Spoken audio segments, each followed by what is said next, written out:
Don't let the headline mislead you. James Okeefe resigns from Project Veritas. No, this dude was pushed out of the place, which I think I released the video on Saturday, right, where I told him, and the media at large, kind of going through a bit of a metamorphosis, if you will. I coined it in a tweet that I sent out. It's kind of like a Gamergate moment that independent media is going through right now. And yeah, as you're seeing, the battle between the individual and the institution, it's raging everywhere. And Project Veritas, I think I said this during my Saturday video as well. This is the dumbest thing that they could do. Without Project Veritas, they don't have a brand. It's just going to be an empty husk corporation that's just going to put out a bunch of listicles. And if everybody was, oh, he's such a tyrant with how hard he works.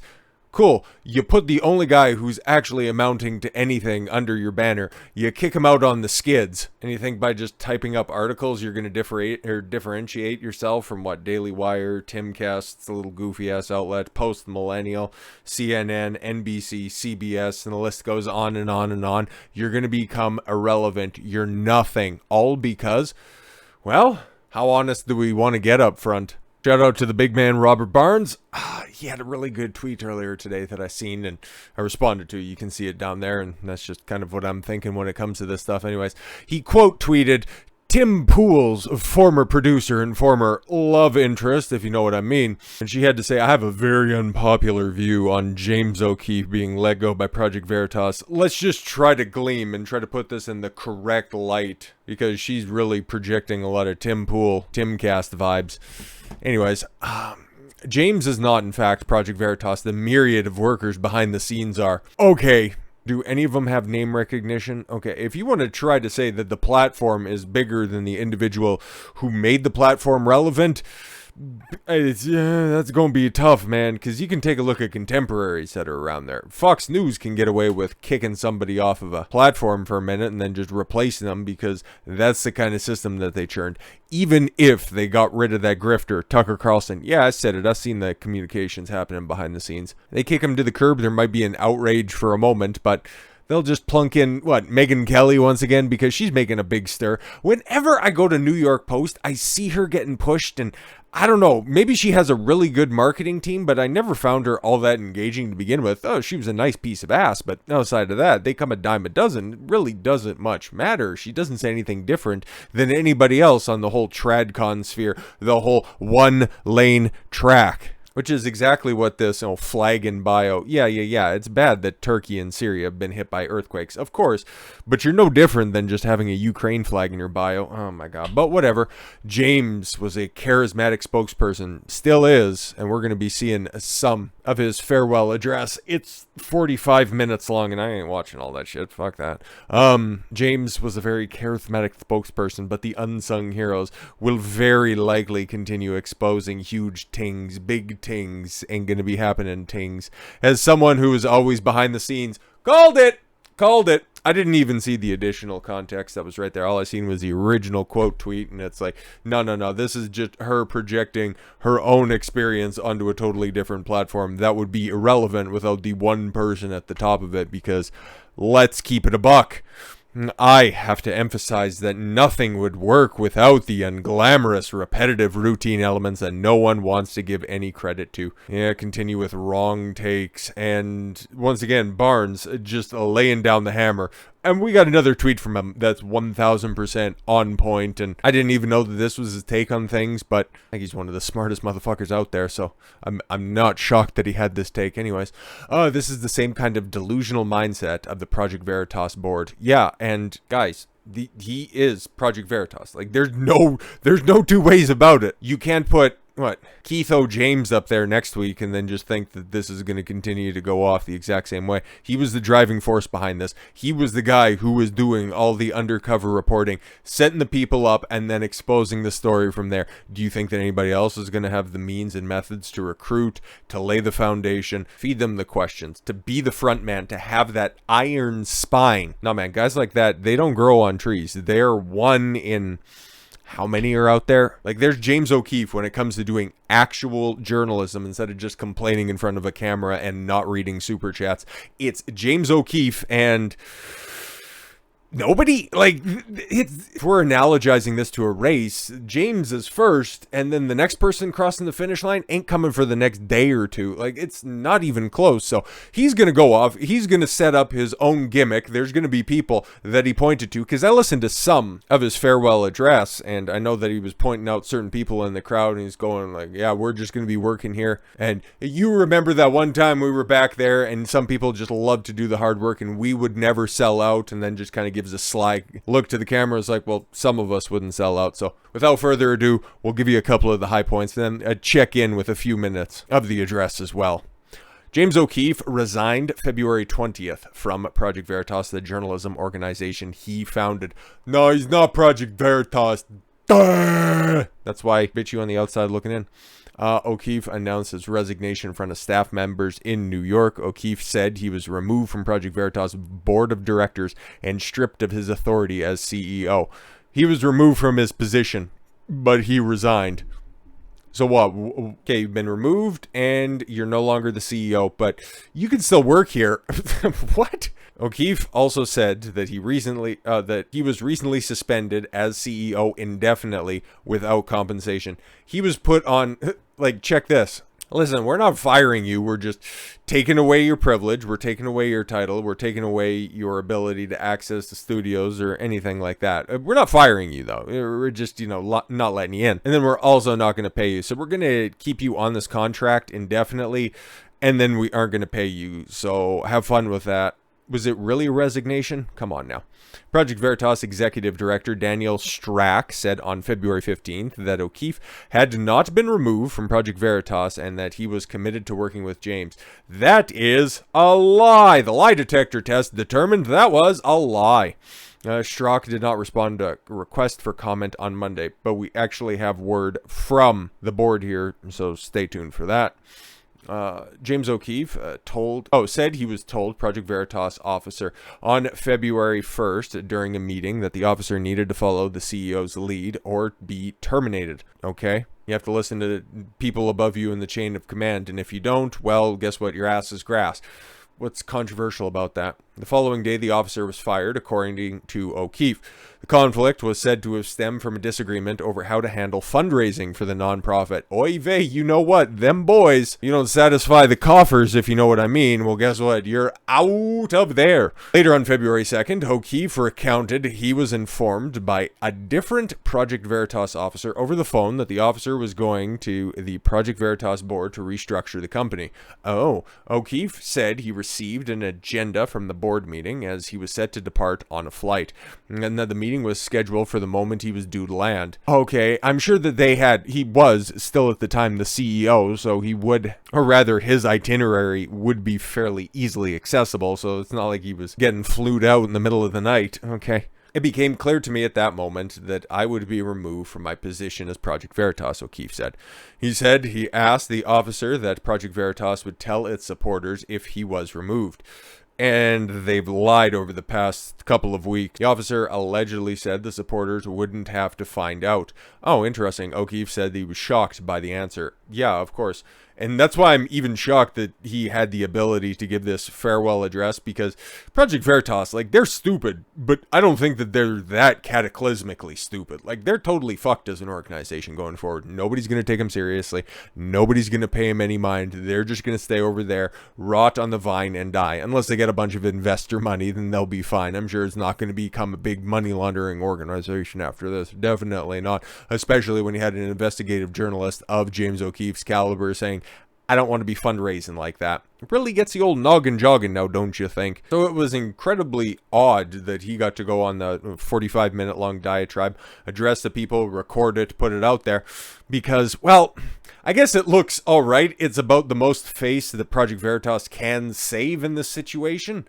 Because, okay, if they just would have booted him out of the way, because they would have had to made a statement if they're getting rid of him from the board of directors, he's no longer the CEO, and he sent in his paper, which was all amounting to a formality. Oh, he resigned. There would still be all of the eyeballs on James Okeefe, and even if he had that 45-minute long address and he just stared directly into a camera and delivered it that way, Project Veritas would look even worse. This was the best of a awful situation, it's still a self-inflicted gunshot wound, except for the one, if he had to do it by himself for Project Veritas, yo, that one would have been the Kurt Cobain special. This one right here, this one's like tattoo straight to the heart. Okeefe said he tried to offer an apology for the tone he used during a contested leadership meeting, but the board refused to accept the apology and aired grievances against him for hours, including allegations that he took a sandwich from a worker. I'm going to go back to my tweet there for a second. Well, the reply to the tweet that I had there for a second. Because just responding, a very unpopular opinion, and it's like, no, that's just a wrong opinion. You're just dumb for a second. And then your boy has a truly unpopular opinion. The intersexual workplace is a failed experiment. Who is more likely to bitch and moan and whine and complain and to file a grievance and, take their complaints to management? Where have we heard this wording before? Oh my god, he stole a sandwich from a worker. Think a dude's gonna bitch and whine and complain about that and be like, hey, James, my fucking sandwich. You get fucking slap it out of his hands. Or is this just some shady shit behind the scenes? Like, come on, you know exactly where this is coming from. At the end of the meeting, the board allegedly voted to strip Okeefe of his abilities and placed him on leave for 2 weeks that eventually got turned into an indefinite suspension. Okeefe said that he's not finished. Well, he ain't done, but he can no longer stay there, which is probably for the best, especially if they're treating him like that. I'm intending to start anew. Yeah, so the James Okeefe Journalist Integrity Project or whatever the hell he wants to start going forward. Yo, man, that thing's going to be wildly successful, and unless Project Veritas... like, they got to get a big name and they got to get a big story like that. And they better be super honest going forward. Otherwise, they're going to be boned, dude. Our mission continues, he added later, and we'll get to some of this as well. Okeefe said that he hoped to see some of Project Veritas employees soon. Yeah, he'll be starting his own thing, and he'll have some loyalists like R.C. Maxwell, a Project Veritas employee, and an Okeefe ally, wrote on Twitter that Okeefe was removed from his position as CEO by Project Veritas board. Thanks for parroting exactly what was stated. They are in charge now, which is great. Neil McCabe, national political correspondent for One American News Network and a former spokesperson for Project Veritas, told the Epoch Times that he understands Okeefe departed without a severance package. Yo, you build up a corporation. You give your blood, sweat, and tears for that. You put yourself in the line of fire. You almost get sissy slapped by some freak show after he outed his company doing some, what was that, directed evolution research. You have iPads broken and all that stuff. You put yourself in some serious shit time and time again, and you aren't even compensated after you get your ass kicked out the door. Holy. This is why you can only be loyal to yourself. I know that sounds grim. These aren't the 50s, the 60s, some part of the 70s, where you can go to school and get an education, go work at one place, work there for 40 years, get your gold watch, and then peace out at the end of it after you have a nice, full, supple 401k, RRSP plan up here in Canada. That is not the case anymore. Employers are only as loyal to you, let me rephrase that for a second. Your employer is as loyal to you as your girlfriend is. They will only be faithful to you as long as you're the best option available. So instead of just recapping all this stuff, we got some actual video that's auto-playing. God, Twitter's stupid sometimes. But yes, shout out to the man with the biggest head and the smallest face. Charlie Kirk and his Turning Point USA, like that entire, Daily Wire with Morning Wood and kind of approach to things, it's, a little cringe, but when you do good work, you do good work. So shout out Charlie Kirk in this one. So he's clipped up, I think like a half dozen different clips from the 45-minute long address in and of itself.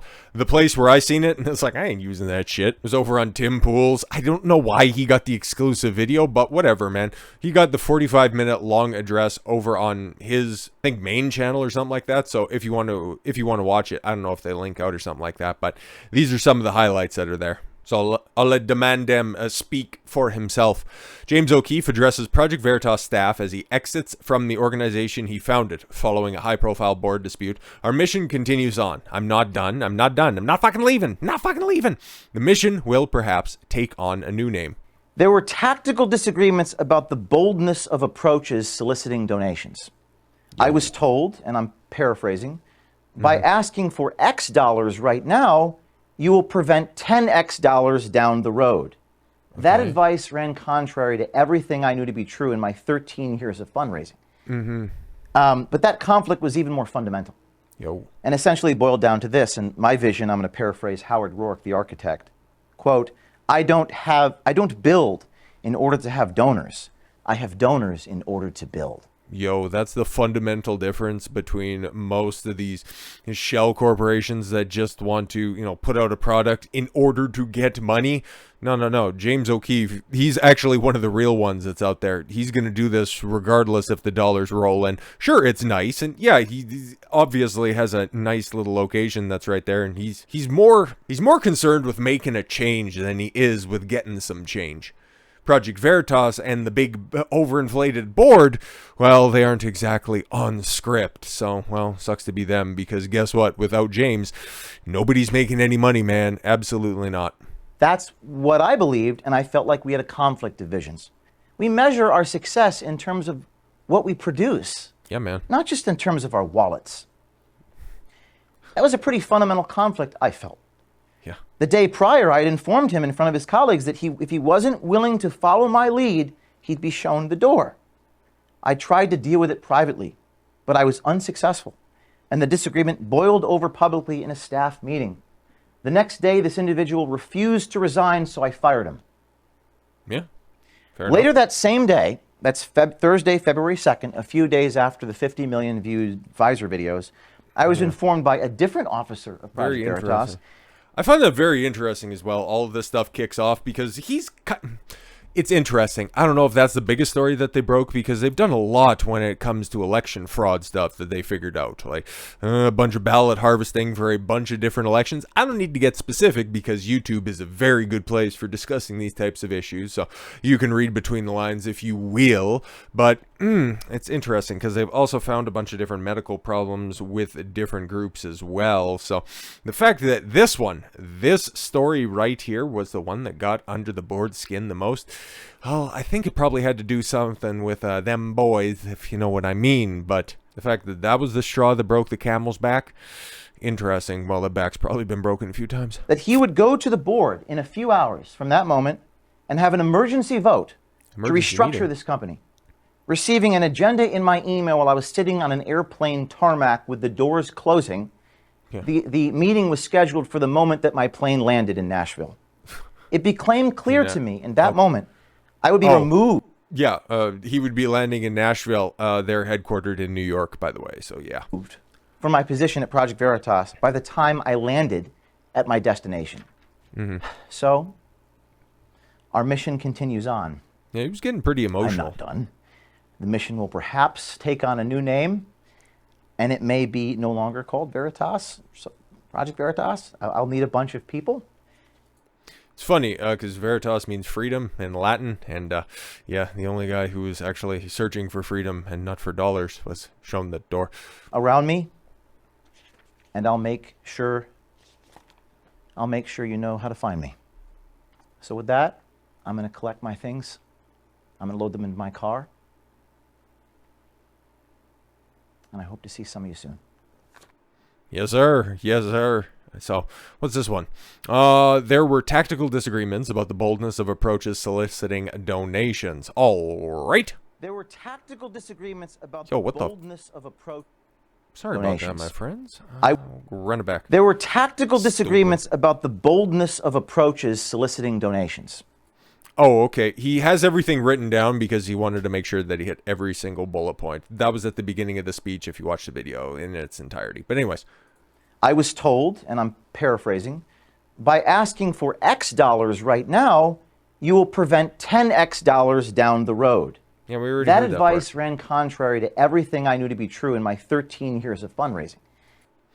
And it does serve repeating. In fact, I'm glad he clipped that out once more. Because if you just continue to try to shake people down, you nickel and dime them, nobody's going to care. Then you just end up being beholden to the people that stuff your coffers full. So it begs the question, are you doing this for money, or are you doing this because you have a vision, you want to inflict change on the world, and you're doing it yourself because you're not seeing anybody else do it? I think you know which camp James is in, and I think you know which camp the board is in. So moving ahead, the rest of those clips were just kind of recaps, which is like, why are you doing that stuff? You played the one up front. But anyways, Okeefe presents text message images, he says, were from the Project Veritas board members offering a Project Veritas PV, if you will, journalist with a raise should the organization be restructured without Okeefe as CEO. Yeah, he probably commands the largest salary for good reason, because there's no organization without him. Like, he started the thing. Like, what are we doing here? Yeah, distribute the wealth, comrade.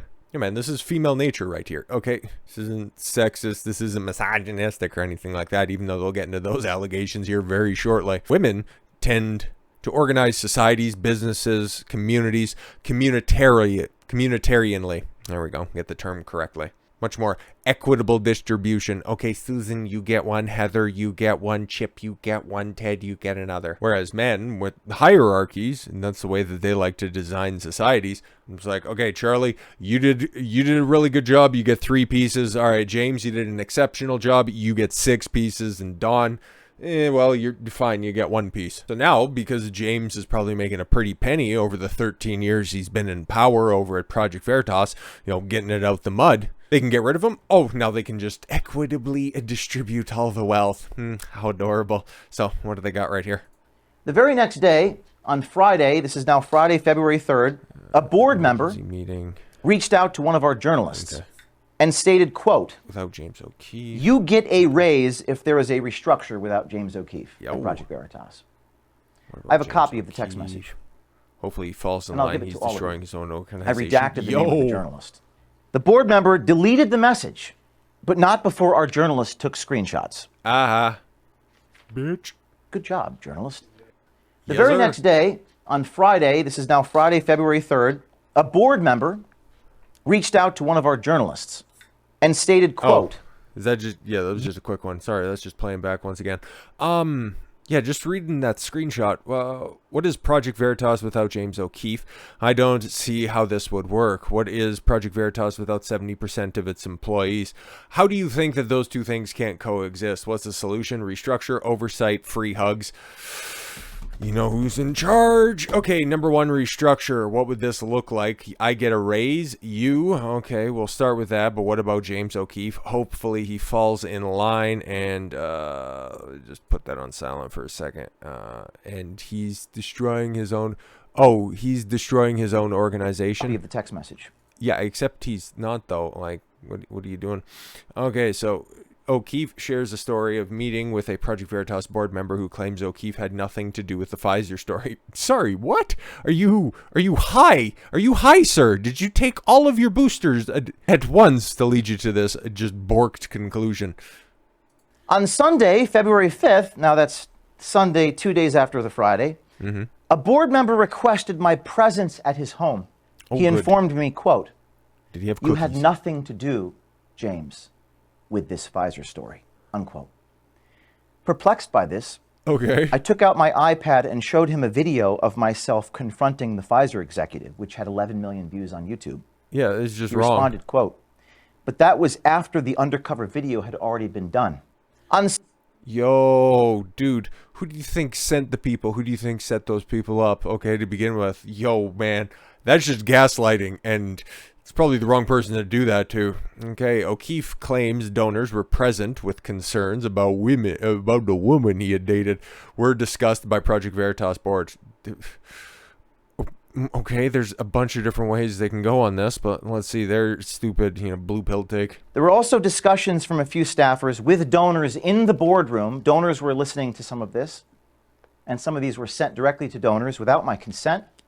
Donors who have no knowledge of my personal life and have no business asking questions about my personal life, about girls I've dated in the past. Well, I can understand their concerns, but this isn't a good faith panel or anything like that. So if this was just a non-corrupt entity, somebody who's the face of the organization, you're concerned about some of the women that he's associating with. Yeah, if they're of lower repute, if they're 304s, let's just keep it a buck, or there's certain conniving women, then they have receipts on that one that they're trying to set him up, there would be concerns for that. But this just could be a personal attack, given the fact that there's those screenshots where it's like, yeah, we're just going to try to get him out of here. So This just might be, just kind of a kick in the shin and a push down the stairs. Okeefe says complaints around his use of corporate expenses included a down payment on his wedding. James Okeefe has never been married. Yo, man, like, these people are just stupid. A few days later, an officer sent an email to the board with bizarre hyperbole and innuendo about certain expenses related to our business needs. These included, and you can't make this up, that Project Veritas paid for James O'Keefe's down payment of his wedding. I got a chuckle out of this. 12.6. I'm not married. I've never been married. Hey, shout out to him for, just making the correct decision. Even though I think there was a tweet, you got a still frame on that boy right there, of him with Robert F. Kennedy right there. You can kind of see it right there. She's pretty bad, but once again, another good reason that to support James Okeefe is he's not stupid enough to get married, at least with the state, of course. James Okeefe says he's packing his personal belongings and no longer has a job at Project Veritas following the board's actions. I don't have answers to why they're doing this, but I'm confident those reasons will come to light. I don't know if we heard that or not, but might as well. Oh, Lord. Veritas, I have no position here. So currently I have no job at Project Veritas. I have no position here.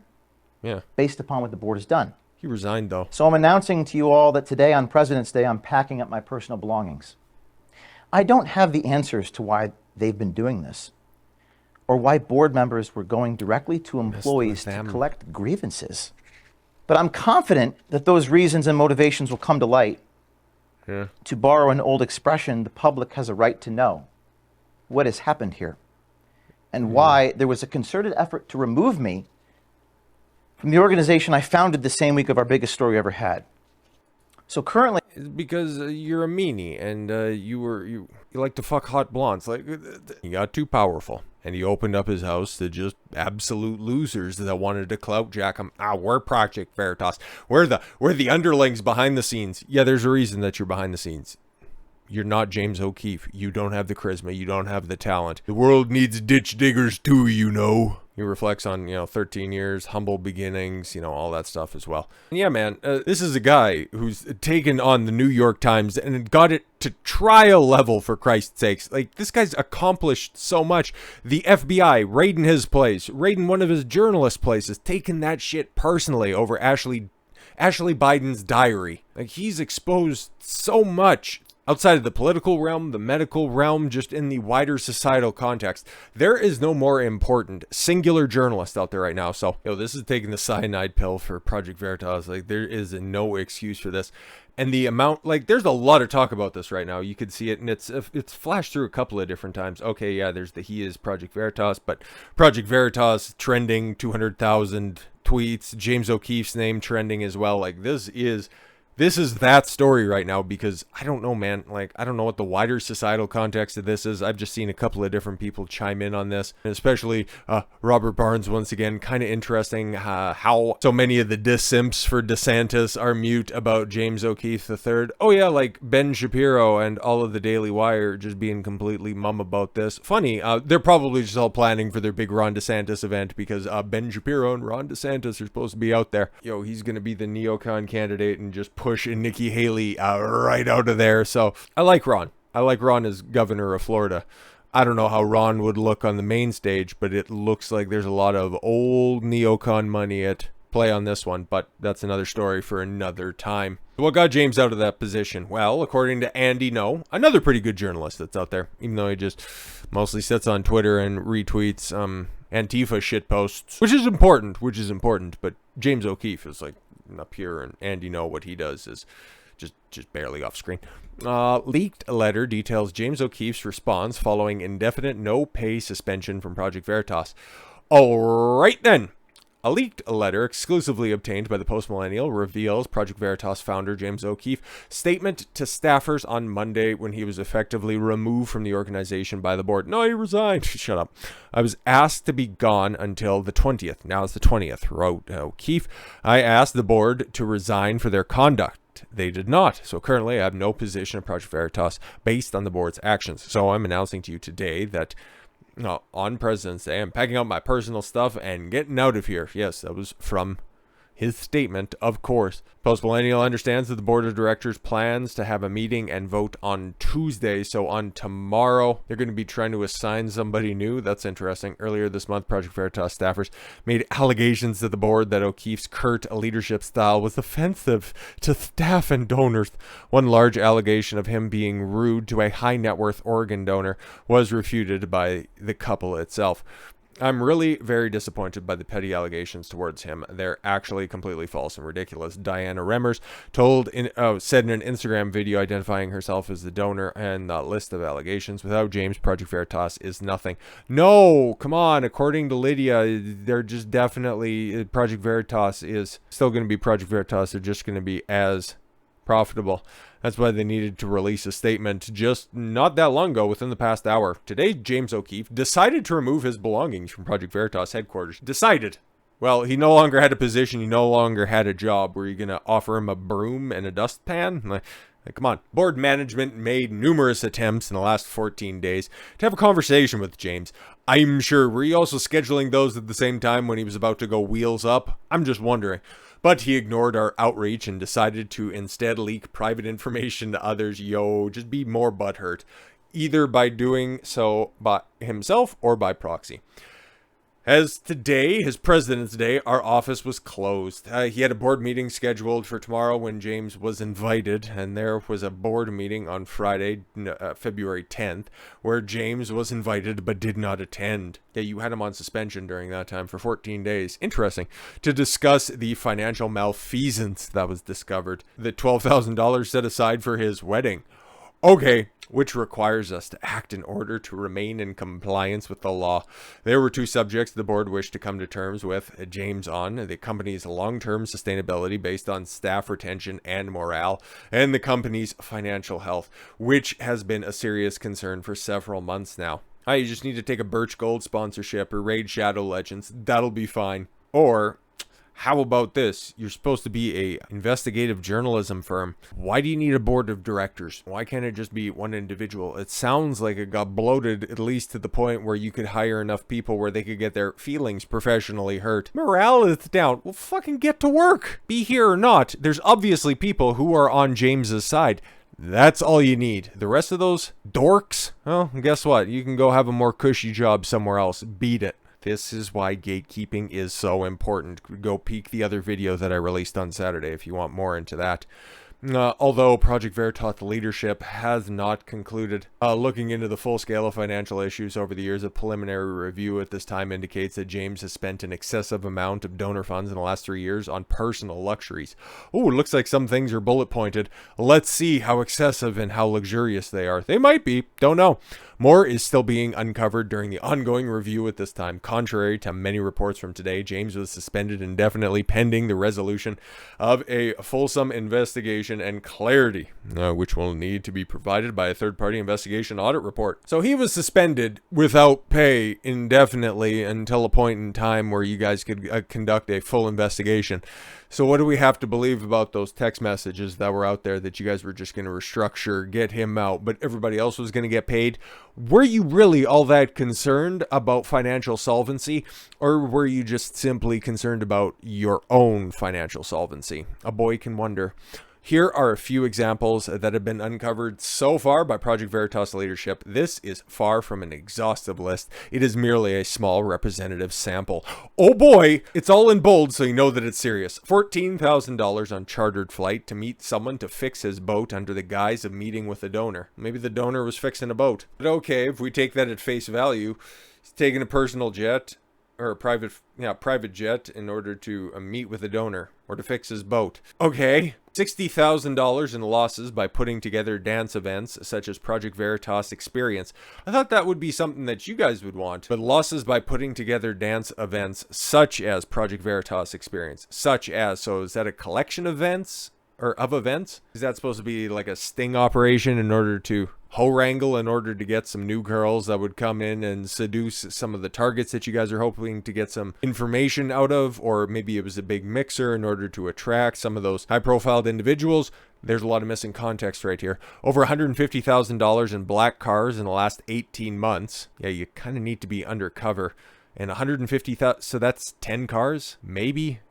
in 18 months? Or that's just one Lamborghini? Like, I don't know, man. Thousands of dollars spent on DJ and other equipment for personal use, and hundreds of other acts of personal inurement. Hundreds of other acts. Okay. So I don't know how much of that list is totally cap. Some of it, it's like they're presenting this, obviously, in the best light for them possible. But is there missing context on all that stuff? Yeah, more than likely. Did he take advantage of his position? Perhaps. But all you're doing is just presenting, oh, he did all of the stuff under our interpretation of the facts because, oh, he flew out to go get his boat fixed. Are you sure about that? Did he do that coincidentally while he was meeting with the donor? Or what are we trying to do here? The board wants to work things out with James. Oh no, he's done. Like, there's no reason to be rooting out through this trash once it's been taken to the curb. They don't want you there. And if you come back, you have to step back into their frame and acquiesce to their position, knowing that you can be yeeted from your spot at any given time. Project Veritas, dead, gone, buried, bye. James also left us no choice but to suspend him in the last few weeks when he unilaterally fired the CFO, who can only be fired with board approval. Well, okay, then was he actually fired then?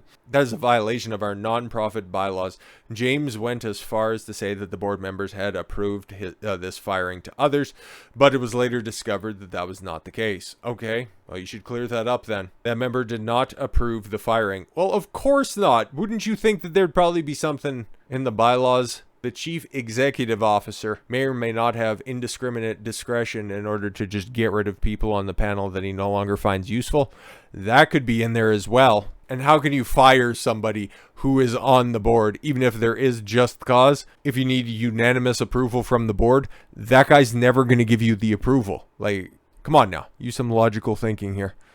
The board has a legal obligation to comply with state and federal laws in these matters. There's serious ones that cannot be ignored. I'm sure you do, but you have to lay out the problems first and foremost. James claims that the board, that's nice, it kind of rhymes, did not allow him to send an apology letter to staff, which is not true. The board never told James not to speak with staff members, nor that he could not apologize to them. Yo, this is just big cope right now. But more than anything, the board cares about the donors in this organization. Of course, you guys have mentioned it adequately, and your cries for funding are not going unnoticed. We decide to donate their hard-earned money to us because they believe in the mission. No, they believe in James and they support James, and now you guys are going to be hoping you can get one of those government grants. No, we could not allow for our donors to send us money if it had been misappropriated in such a way.